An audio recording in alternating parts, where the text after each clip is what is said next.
I see you, I appreciate you, and I'm thankful you subscribed and keep showing up. This space is built on your insights. Leave your thoughts and lessons below. Now, cue the tension, cue the truth, let's get into it. When a spouse works in the law, people assume the paperwork tells the whole truth. It does not in this story. The red flag was not only the betrayal, it was a performance of it. Anybody who needs an audience for a private wound is usually trying to control the story before the facts show up. If someone chooses humiliation over honesty, do not answer with a scene. Answer with records, dates, and a calm voice. The man who served me divorce papers had a neat haircut, polished shoes, and the apologetic face of somebody delivering flowers to the wrong funeral.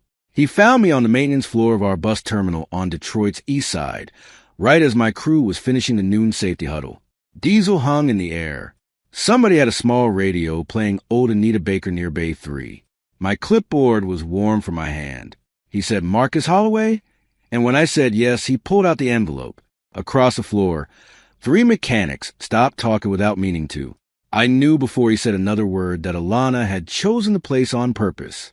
Not home, not her office, not the coffee shop in Midtown where she liked to stage difficult conversations behind beautiful ceramic cups. Work, in front of men who called me M. Hall and asked me for overtime approvals and advice about teenage sons. She wanted me reduced in public, made smaller than my own name.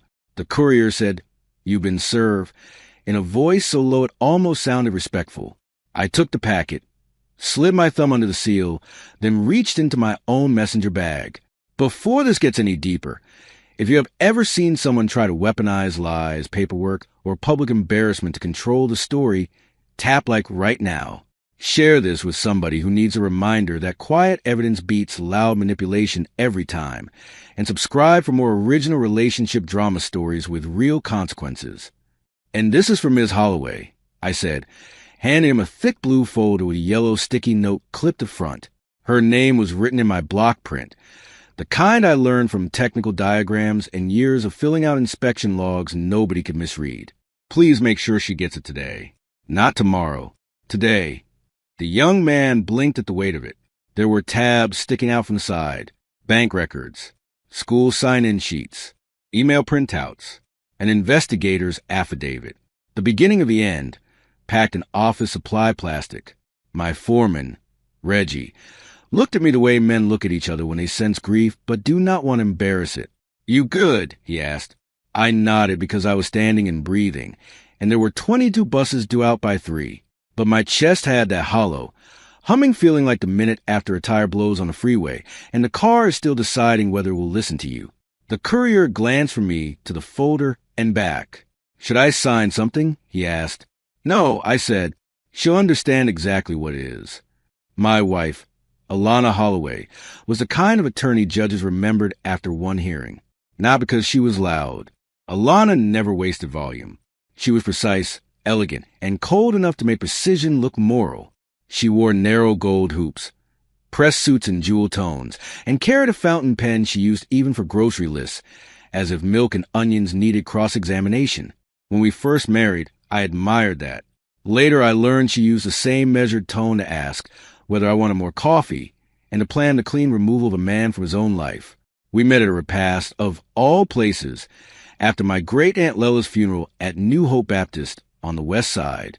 I was 31 and exhausted, carrying aluminum trays of baked chicken to the church basement while my mother directed cousins like a battlefield captain. Alana was there with a co-worker whose uncle had known my family for years.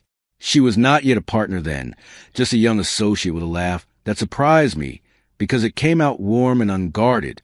She complimented my tie, then corrected the pastor's quote from Toni Morrison without sounding rude. I noticed both things. We built a life that looked solid from the curb. Brick colonial in a quiet neighborhood near Grosse Pointe Park. Not fancy enough to make us ridiculous.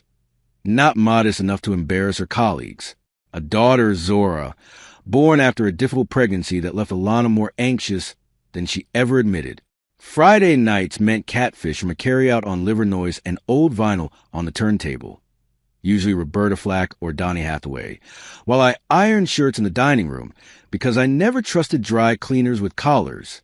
On Sundays, I drove my mother to church and brought back peach cobbler and foil. I worked as fleet compliance manager for a regional transit contractor, the man who could tell by sound whether an alternator was about to go and by paperwork whether a driver had skipped a required inspection. I like systems. I like things that matched. My mother used to say my faith lived in labels and folders. She was not wrong. After she got evicted when I was 10 because a landlord misplaced 3 money orders, I grew up saving every receipt in envelopes with dates on them. Alana used to tease me for it. Then she married into it and benefited from it. The first crack was money, though it did not look dramatic at first. A transfer here, a transfer there. $7,000 to her sister's wellness startup in Southfield. For $1,000 to cover temporary office costs for a trial team. Then another $12, moved from our joint savings into an account I did not recognize. When I asked, she touched my wrist and said, "Marcus, you know how partnership works. Timing matters. I'll replace it before quarter's end." That answer should have satisfied me, because it was neat. Instead, it sat in me like a fishbone. Small, sharp, impossible to swallow. The second crack was our daughter's calendar. Zora was 9, serious about spelling words, terrified of bees, and devoted to making paper cities out of shoe boxes. I did pick up from school on Tuesdays and Thursdays because Alana's court schedule ran long. Then one Thursday, Zora said, "Daddy, why were you late 2 times this month?" Ms. Tasha wrote it down. I had not been late once. I checked the school app that evening and saw 2 notes entered under authorized contacts. Both said I had missed pickup. Both were false. Alana said the app was glitchy and changed the subject. I made my first bad decision right there. I let it go, not because I believed her, because my mother had just started dialysis, and I was tired of every hard thing landing in the same season. I told myself my marriage had bad weather. I told myself lawyers saw conflict everywhere, and sometimes brought that home by habit. I told myself a strong man did not become suspicious over a school app and a handful of transfers. The lie I told myself was elegant enough to pass for maturity. Really, it was fear dressed up in church clothes and asking to be called patience. Then Alana started rehearsing around me. That is the only way I can describe it. She would ask strange, pointed questions in that soft deposition voice. "Would you say your temper has gotten worse since your mother got sick? How many drinks did you have at Curtis's 40th? Do you think work stress makes you less present with Zora?" The first 2 times, I answered like a husband. By the 5th, I answered like a witness. She smiled each time as if nothing about it was unusual. I started hearing marriage in transcript format, every casual moment suddenly under oath. One Saturday in October, I came home from Belle Isle with Zora and found Alana's home office printer jammed, spitting out half a page. I was going to clear it and keep moving. That was my second decision point, and it could have gone another way. I could have respected the boundary and walked out. I could have remained a man she thought would rather preserve his self-image than protect himself. Instead, I read the top line. Petition for exclusive use and occupancy. My name was 3 lines down, described as volatile, unpredictable, and intermittently absent from parental responsibilities. I stood there with my daughter's jack in my hand and read enough to understand the architecture of what Alana was building. It was not only a divorce filing. It was a narrative. She alleged financial irresponsibility, emotional instability, irregular child care. She attached a draft affidavit from our former babysitter, Tasha, claiming I had frightened Zora by punching a pantry door. I had never punched any door in my life. The paper shook once in my hand, not from rage, but from the awful feeling of reality sliding sideways. A marriage can fail. A campaign is something else entirely. I did not confront her that night. I helped Zora wash acrylic paint off her fingers from the paper city she had built. I ate dry pot roast at my mother's table and listened to her complain about the new dialysis technician who called everybody sweetie. I drove home through a cold drizzle with the wipers complaining across the windshield, and I sat in my truck outside my own house for 14 minutes because I knew that once I walked in, I would still have to act like a husband while privately accepting that I had been demoted to target. Shame is quiet work. It does not announce itself with broken glass. It sits beside you while you brush your teeth and asks how you missed it. I blame myself for liking peace too much, for staying grateful after marriage instead of observant, for admiring Alana's control as long as it helped us buy a house, get into the right school district, and make people say we were a strong black couple doing things the right way. I blame myself for being the kind of man who took sincerity at face value. It felt childish suddenly, almost irresponsible. I took the draft petition to one person before I took it to any lawyer. My barber, Mr. Leon, on Mack Avenue. He had lined me up since I was 19 and had heard enough men's stories to fill a courthouse. I did not show him the papers. I just said, "How do you know if your wife is preparing to bury you with paperwork?" He stopped clipping for a second and looked at me in the mirror. "When the question stops sounding curious and starts sounding usable," he said, "do not yell. Start writing things down." I did exactly that. I wrote down everything. Dates I picked up Zora. Times Alana claimed conflicts that never existed. Every transfer from joint accounts. Every hotel charge billed to her firm retreat. Card on weekends. She was supposedly at legal conferences in Chicago. I pulled school sign-in records directly from the office. I requested attendance log from Zora's aftercare provider. I photographed the pantry door that had allegedly terrified our child, standing whole and white and unpunched under the kitchen light. I backed up home calendar entries to a cloud account only I controlled. It was boring work. That is why it saved me. The cheating part arrived almost as an insult, not a surprise. I found it in an expense report she accidentally forwarded to our home email while working late one Tuesday. Dinner for two at a hotel restaurant downtown. Spa charge. Valet. 2 breakfasts. The name attached to the reservation was Randall Pike, a senior partner at her firm, and the man mentoring her path to equity partnership. I sat at the kitchen counter with a mug of coffee gone cold and stared at those charges until dawn pushed gray light through the blinds. Betrayal has layers. That one humiliated me deepest. I still did not explode. I wanted to. I wanted to drive to her office, drop the printouts on Randall Pike's imported desk, and ask whether professional development usually came with room service. Instead, I thought about Zora, who still believed both her parents could be in the same room without weather changing. I thought about the judges Alana knew, the story she could tell if I gave her a raised voice, and one bad hallway scene. So I made a decision that cost me pride in the moment and returned power to me later. I chose restraint over performance. Through a deacon at church, I got the number of Denise Porter, a family law attorney in Detroit who had practiced long enough to sound unimpressed by everything except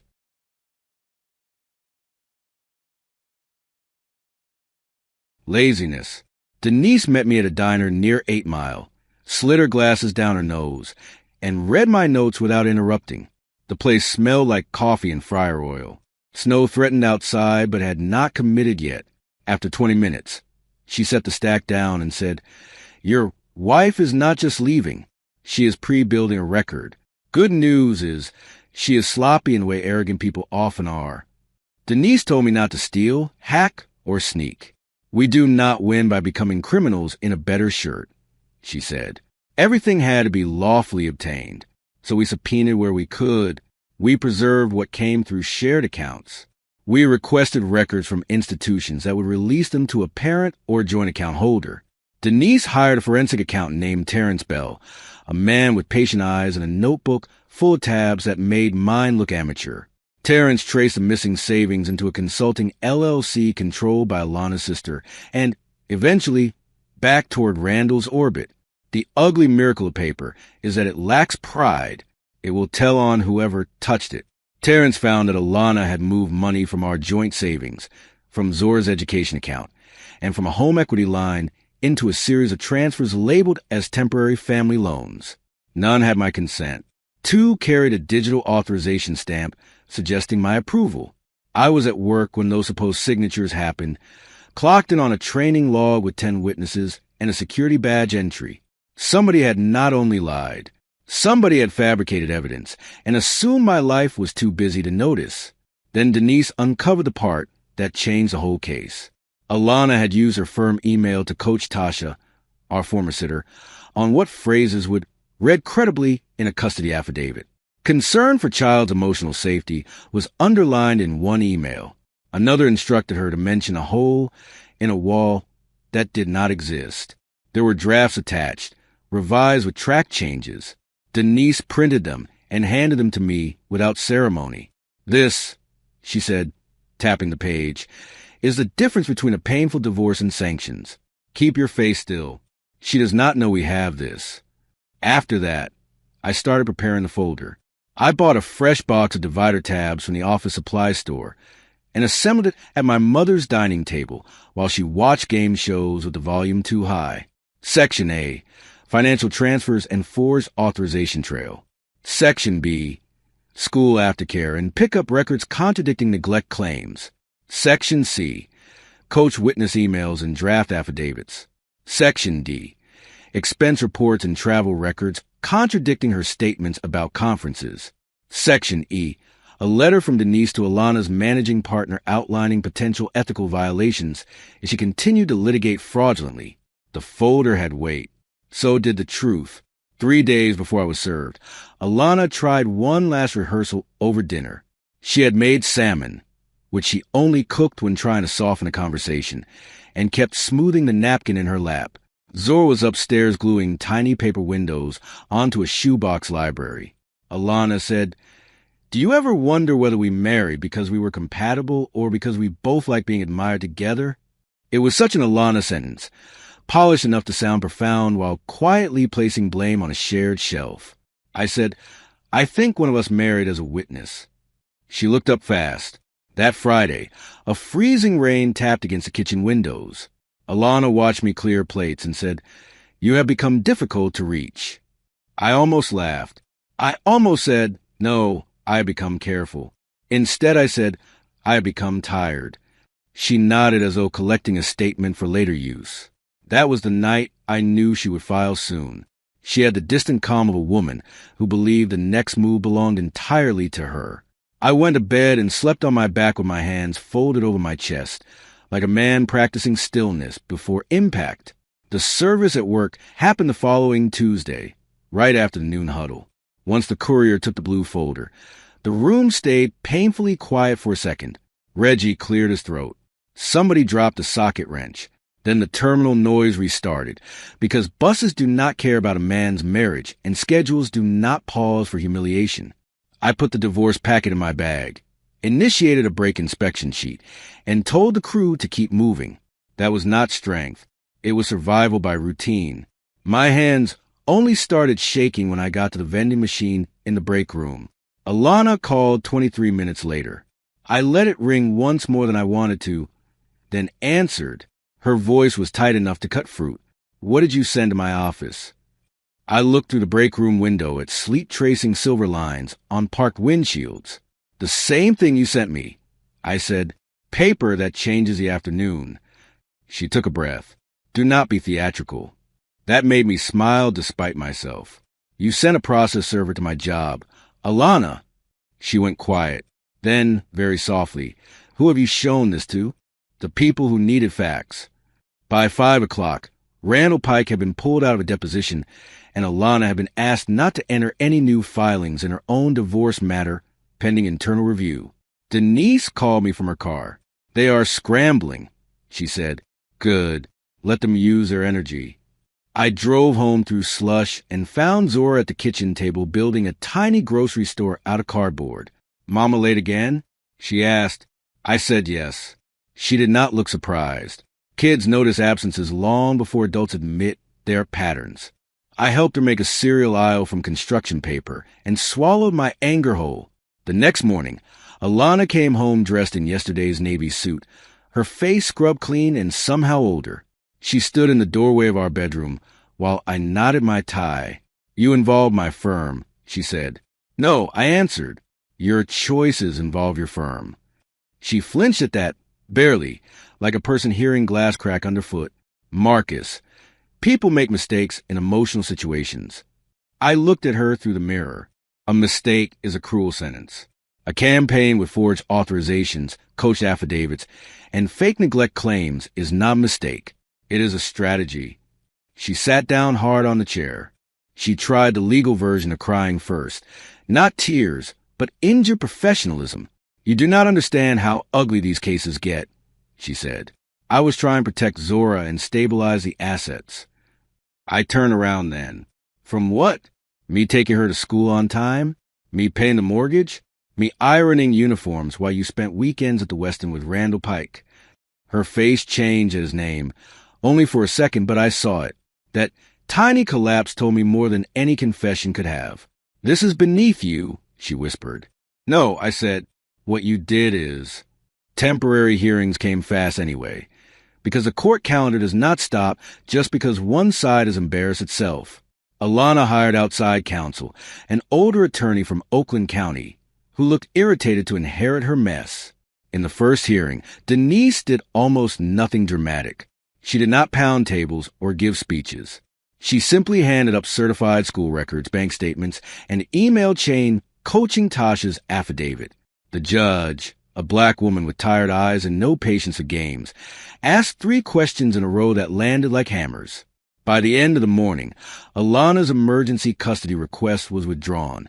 Consequences do not arrive in a movie montage. They arrive as phone silence, canceled meetings, modified access to software, whispers outside conference rooms, and the sudden discovery that your usual confidence does not pay retainers. Alana moved into a furnished apartment near downtown because Denise advised me not to leave the marital home. Zora cried the first night her mother slept elsewhere. I sat beside her bed while the radiator clicked and hissed.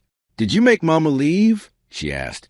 It is one of the cruelest questions a child can ask because the answer is always bigger than the child deserves to carry. I told her the truth in the smallest safe shape.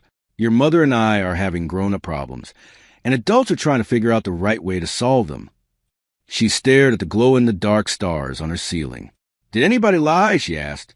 Children can smell the word, even when no one says it. I paused too long, and that was enough. Some people did not tell the truth the way they should have. I said. She pulled her blanket to her chin. I do not like that. Neither did I. But dislike is not the same as repair. Around that time, Tasha called me from a number I did not know. She was crying before she finished saying my name. She said Alana had told her the statements were just standard language, and that nobody would really use them to separate me from Zora. She said Randall had promised to help get her brother an interview at the firm's facilities vendor if she cooperated. I could have recorded the call secretly. I could have tried to corner her into a dramatic confession. Instead, I told her to call Denise directly and tell the truth once, cleanly and under affidavit. She did. My third decision point came with the bar complaint. Denise had enough to file one that week, and probably end Alana's career, or at least badly damage it. For 2 nights, I sat at the dining room table staring at the draft, while listening to the old house settle around me. I wanted consequences. I wanted the world to feel the mess she had made inside my home. But I also knew public professional destruction would harden everything, drag the case out, and turn Zora into a long-term spectator to warfare. So I chose a narrower path. We held the complaint in reserve and pushed settlement.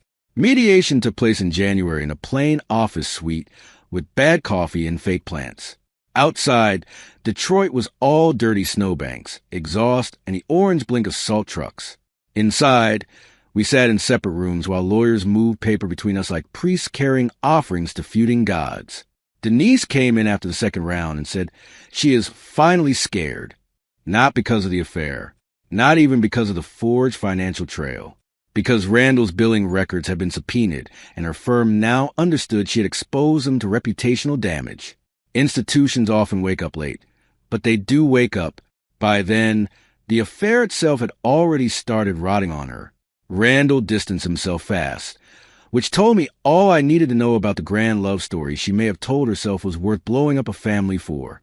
Men like that enjoy borrowed fire, not responsibility.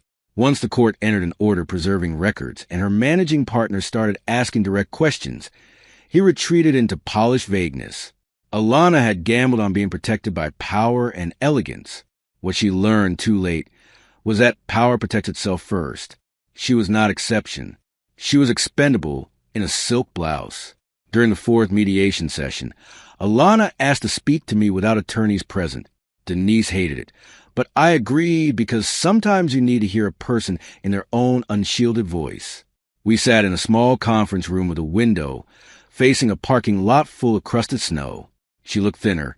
Her usual polish cracked at the edges. "You always made it seem simple," she said. "Work, family, church, school forms, dinner. As if a life could just be built by showing up." I stared at her. "That is exactly how a life gets built." She laughed once, bitterly. "You do not understand what it is like," she said, "to be the only black woman in rooms full of people who assume you're a decoration until you outperform them." That part I understood more than she thought. But I also understood what she had done with that pressure. "So you decided to become dangerous before anyone could dismiss you," I said. Her eyes filled then, finally, with something real. I was tired of being the one who bent. "You did not stop bending," I said. "You bent your ethics, your marriage, and your daughter's peace." She looked away first. We settled a week later. Joint legal custody. Primary residence with me during the school week. Equal holiday framework. The house sold in spring, and I bought a smaller brick place in Harper Woods with a fenced yard and a basement Zora immediately claimed for art projects. Alana repaid the diverted education funds under property agreement and took a reduced equity payout because the tracing was too ugly to fight. Denise kept the ethics package sealed but enforceable. The court order included language neither of us would have appreciated years earlier. Both parties shall refrain from manufacturing evidence or influencing witness testimony. Life after a legal war is not triumphant. It is administrative. New passwords, new routines, labels on medicine bottles, pickup calendars that suddenly matter in ordinary ways again. In the weeks Zora stayed with me more, I learned how much of parenting lives in repetition rather than speeches. Tuesday spaghetti, Thursday library trip, Saturday morning cinnamon rolls from a bakery near the avenue if she finished a reading log. We listened to old Tiger's broadcasts while I fixed a leaky sink or ironed her school shirts. Little by little, the house stopped sounding like a courtroom after hours and started sounding like home. Alana did not vanish, because real life rarely grants that kind of clean ending. She moved to a smaller firm in Southfield after leaving the old one under language that was careful enough to preserve some dignity. She saw Zora regularly and, to her credit, became more consistent once the performance was over and the consequences turned solid. Sometimes she looked at me in exchanges like she wanted to say 10 different things and had chosen none. Once, during a spring soccer game, she quietly said, "You were right to keep records." I nodded. That was as close to an apology as we ever came. A year later, I found the blue folder on a shelf in my hall closet while looking for tax documents. The tabs were still crisp. My handwriting is still square and calm. I sat on the floor for a long time with that thing in my lap, thinking about how paper had held what people would not. Not love, not the truth, just proof. That mattered more than I ever wanted it to. Alana had tried to turn the law into scenery and me into the villain standing in it. The folder did not ruin her life. It ruined her version of mine. That was enough. If you stayed with the story to the end, then you already know this was never just about cheating. It was about control, lies, and the moment truth finally fought back. Like this video, share it with someone who loves intense relationship drama with satisfying twists, and subscribe for more unforgettable stories like this. What stays with me is not the moment the courier froze with that folder in his hand. It is the smaller moments that came before it. The fake school notes, the coached affidavit, the way my daughter asked, "Did anybody lie?" before any judge ever did. A lot of people think strength is a speech in a hallway or a dramatic reveal. Most of the time, it is quieter than that. It looks like documentation, restraint, and refusing to let humiliation make your decisions for you. The end.